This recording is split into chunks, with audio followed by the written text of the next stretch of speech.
Hi! Hello! నమస్తే. Welcome back to Mary's mansion. ఈరోజు ఒక కొత్త రెసిపీతో మీ ముందుకొచ్చానండి. అదే చికెన్ సాసేజెస్. ఇదే బ్రాండ్ వాడాలని లేదండి. నేను పిక్చర్ రిఫరెన్స్‌కి మాత్రమే చూపిస్తున్నాను. సో, ఇలా అయితే ఉంటుంది వాటి షేప్స్. వీటిని మనం రౌండ్‌గా కట్ చేసుకోవాలి. ప్రాసెస్‌లోకి వెళ్దాం. బటర్ ఆర్ ఆయిల్ ఏదన్నా వేయొచ్చు. కానీ బటర్ ఎక్స్ట్రా యమ్మీ టేస్ట్ ఇస్తుంది.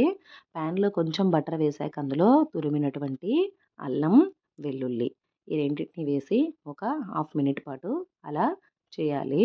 ఇది నేను మా వారి దగ్గర నేర్చుకున్న రెసిపీ అండి. నాకు కూడా ఫస్ట్‌లో ఇది తెలిసేది కాదు. తర్వాత ఇందులో కొంచెం గ్రీన్ చిల్లీ. ఈ 3ని కూడా ఒక హాఫ్ మినిట్ పాటు మరలా అలా ఒకసారి కలుపుకోవాలి. ప్రాసెస్డ్ మీట్ కదండీ! ఎప్పుడో తింటే పర్లేదు. అకేషనల్‌గా మాత్రం ఓకే.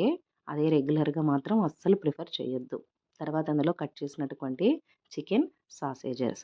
సో, ఈ 3 ఇంగ్రీడియెంట్స్‌ని వేసిన తర్వాత ఒక 3 మినిట్స్ పాటు మీడియం ఫ్లేమ్‌లో మాత్రమే ఇది కుక్ చేసుకోవాలి. తర్వాత అయితే 3 మినిట్స్ ఆఫ్టర్ అండి. ఓపెన్ చేసి చూద్దాం. చూడండి, క్వాంటిటీ అయితే కొంచెం ఇంక్రీజ్ అయ్యి ఉంటుందండి. కొంచెం డబల్ అవుతుందనమాట. తెలిసిపోతుంది. అరోమా కూడా మనకి వస్తుంది.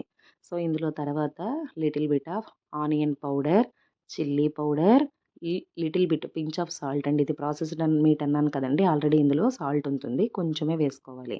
సో, ఈ 3 ఇంగ్రీడియెంట్స్ వేసిన తర్వాత అలా ఒక్కసారి కలుపుకొని 1 మినిట్ పాటు లో ఫ్లేమ్‌లో అలానే వదిలేస్తే సరిపోతుంది.